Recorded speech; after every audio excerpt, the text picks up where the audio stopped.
Okay, so I'm really just climbing over some monster windrows here down in Delaware Township. Just slamming out bales like there's no tomorrow. Me and my crone, as you can see, my crone is behind me. Yes, the crone. I gotta say, I haven't said anything positive or negative about this baler, but there's really nothing too much to say negative. I have had a couple of problems, nothing that are major issues. Mostly learning curve stuff, like I'm gonna point out on my monitor real quick. Right up in the top left-hand corner there, it says 1200 and some PSI. Well, if you're not paying attention to that PSI number, it gets up around 1600 PSI, 1700 PSI, you start doing something you don't want to do, and that is blowing up strings. Now, probably saying, well, your hay is too wet. Well, it does the exact opposite. The wetter the hay, the less the pressure is on that. Don't ask me why. It was that way on the New Holland, and it's that way on the Krone also. And honestly, I'm still building like a 1,300, 1,400 pound bale, reducing the percent of pressure on the baler, on the bale chamber, by 20%. I was running 67, now I'm at 48, and I'm still building a 1,300 pound bale. As you can see, these windrows up in front here are massive. There's a lot of them.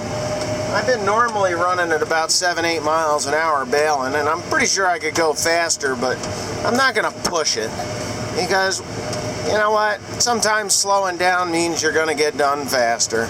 You know, I've just learned that over time, that's how that works. So anyhow, I'm really just pounding them out. It's tying knots and it's doing its thing, and I'm going to do a full review on this baler here in the next, I don't know, in the next couple weeks, because there are some things. I'm going to do it this way. I'm going to do 5 things I like about the Krone baler and 5 things I dislike about the Krone baler. And I think it's going to be pretty informative as to why I would buy another Krone baler when I feel the need to have one. And one of the things is that I'm not even going to talk about it right now. I'm just going to enjoy my time baling. I haven't broke down yet to the point where I needed to stop. I haven't broke down at all, to be honest with you. I just keep right on going.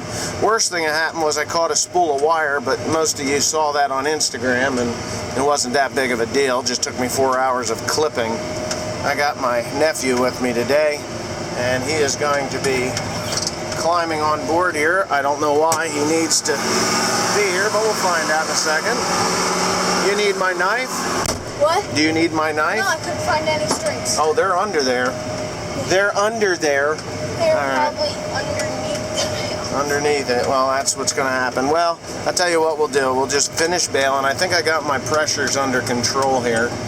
I had to reduce it pretty severely, but I got my pressures under control. Still, the bale is weighing 1,300 and plus pounds. I could probably bump it up just a little bit, but I don't need that much weight in here.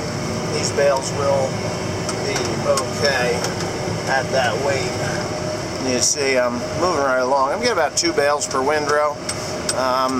Yeah, so it's really slamming them out. This farm is usually good for a couple of 100 bales. It's 60 acres. But anyway, that's it. I can watch things happen from this angle too. It's nice. You just got to be able to see what I'm doing, where I'm going, and what I'm going to be doing if I start blowing up strings. And I see there's a blown string right there, so I don't think I can bump it up. No, I don't really want to, but I want it to run smoothly, so maybe I'll keep my eye on that. And you can watch a string blow up from here. You just watch them. They crack like a whip and come back at the camera, or come up over the camera. But I think I'm where I need to be. It's going to take a day or so for these bales to relax out. But anyways, that's that. Look for the video on the review on this baler in the next couple of weeks.